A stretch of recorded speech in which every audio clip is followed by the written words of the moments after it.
Selamat malam, alhamdulillah. Ibu, Baik ya. iya. Alhamdulillah. Saya dengar Bapak akan melakukan coaching ya dengan rekan Bapak ya? Oh iya, Bu, betul. Jadi rencananya setelah ini saya akan melakukan coaching terhadap rekan saya. Jadi tadi beliau menelpon saya, katanya mau curhat mengenai masalah yang dihadapinya. Oh, baiklah Pak. Saya di sini akan melakukan observasi mengenai proses coaching yang akan Bapak lakukan. Dengan senang hati, Bu, karena itu akan membantu saya dalam mengembangkan kemampuan coaching saya. Oh iya Pak. Begini Pak, sebelum mulai coaching, kita akan mendiskusikan terlebih dahulu mengenai rubrik penilaian yang akan saya gunakan untuk menilai proses coaching ini. Oh siap. Jadi bagaimana? Jadi nanti saya akan menilai Bapak berdasarkan rubrik penilaian coaching. Apakah Bapak sudah menerapkan kegiatan coaching sesuai dengan prinsip coaching atau belum? Yaitu kemitraan, proses kreatif, dan memaksimalkan potensi. Oh begitu ya, Bu. Iya Pak. Kemudian ada beberapa pertanyaan yang ingin saya ajukan kepada Bapak. Pertanyaan ini saya akan ajukan sebelum Bapak melakukan coaching. Apakah kira-kira Bapak berkenan? Oh iya, siap, Bu. Saya berkenan. Saya ingin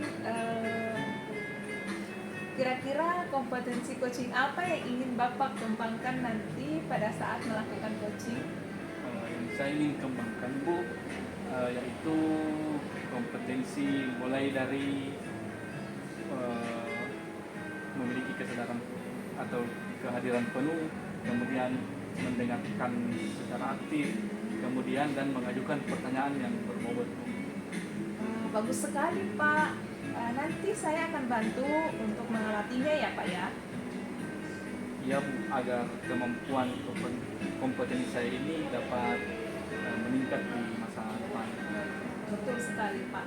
Terus kemudian bagaimana kompetensi mana yang maksud saya mohon maaf ya, bagian kompetensi mana yang secara spesifik ingin dikembangkan Pak? Jadi untuk saya saat ini yang saya ingin kembangkan yaitu berfokus kepada dua kompetensi, yaitu mendengarkan aktif dan mengajukan pertanyaan yang berbobot. Oh, nah kalau seperti itu nanti saya akan lebih fokus untuk mengamati pada kedua kompetensi tersebut ya. Iya, Bu. Nah, untuk indikator ketercapaian tujuan pengembangan yang Bapak inginkan seperti apa Pak? Jadi saya bisa memfasilitasi coach saya untuk menemukan sendiri dari solusi permasalahan yang dihadapinya melalui penggalian potensi dari coach itu sendiri. Baiklah Pak, kalau begitu nanti setelah ini silahkan melakukan coaching. Semangat ya Pak, semoga berhasil. Terima kasih, Bu. Ya Pak.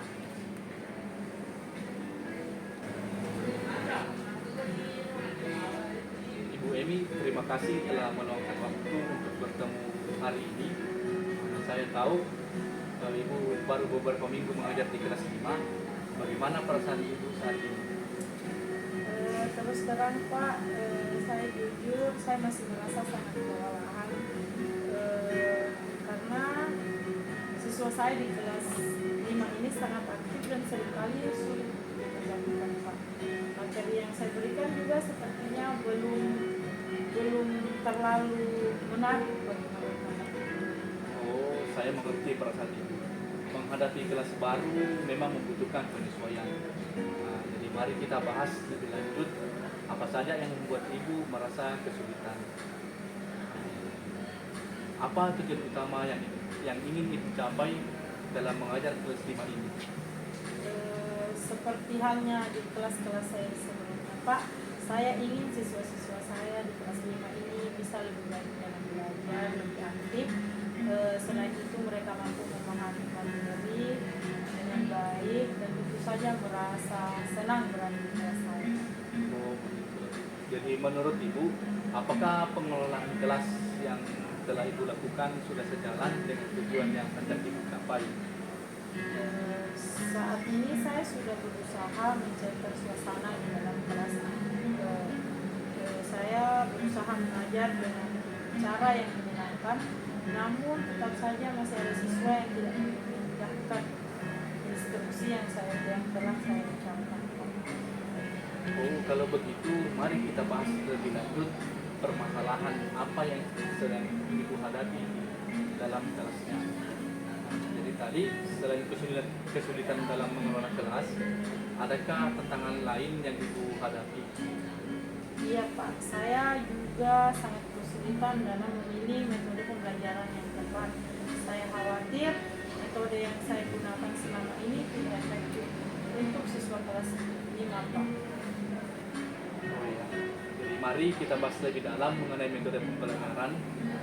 Metode apa yang biasa Ibu gunakan di kelas 3 dan mengapa Ibu merasa metode tersebut kurang efektif pada saat menerapkannya di kelas 5? Saat ini saya telah menggunakan berbagai metode, namun tetap saja masih ada siswa yang tidak aktif memperhatikan, malah cenderung terlihat bosan Pak di kelas. Selain itu mereka sulit untuk mendengarkan instruksi yang saya berikan.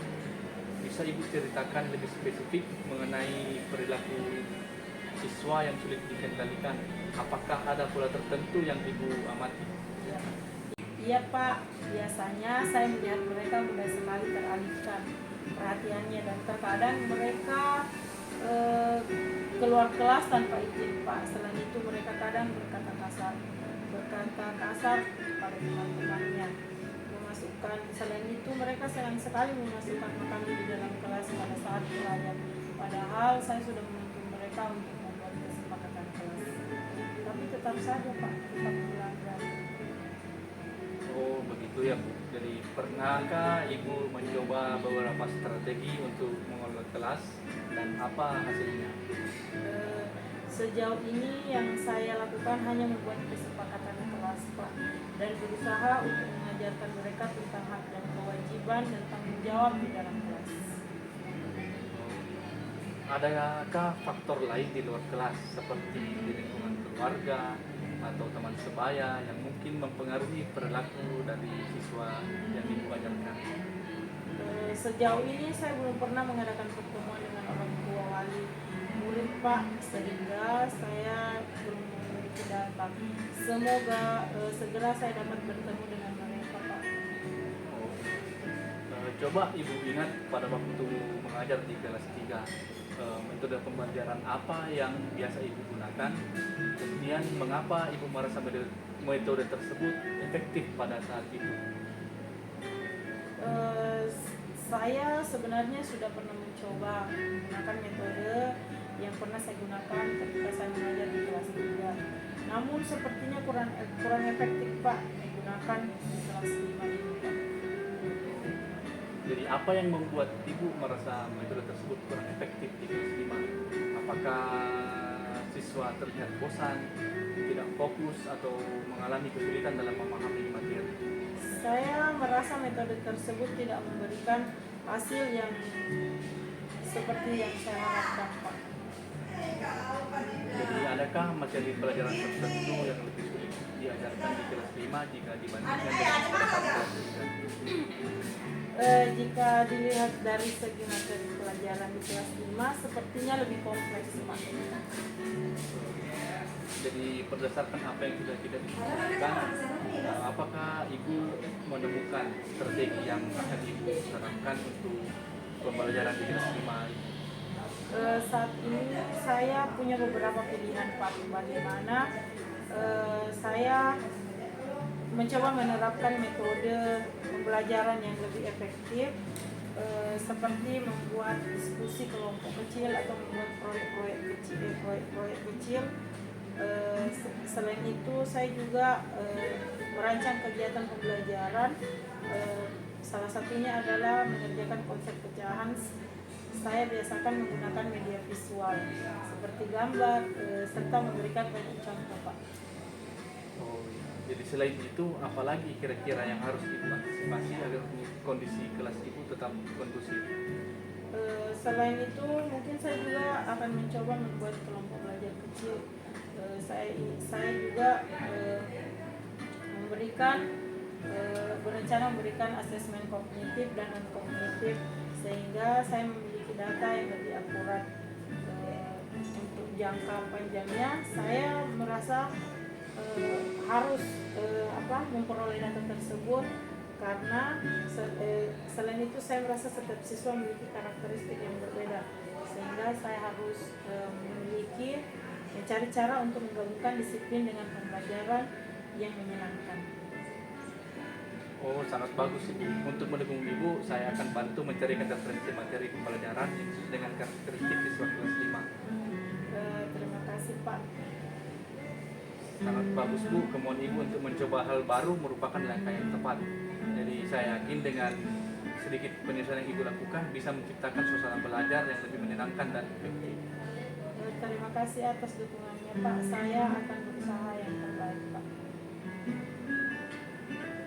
Oh ya Bu, jadi semangat, semoga berhasil dalam pembelajarannya di kelas.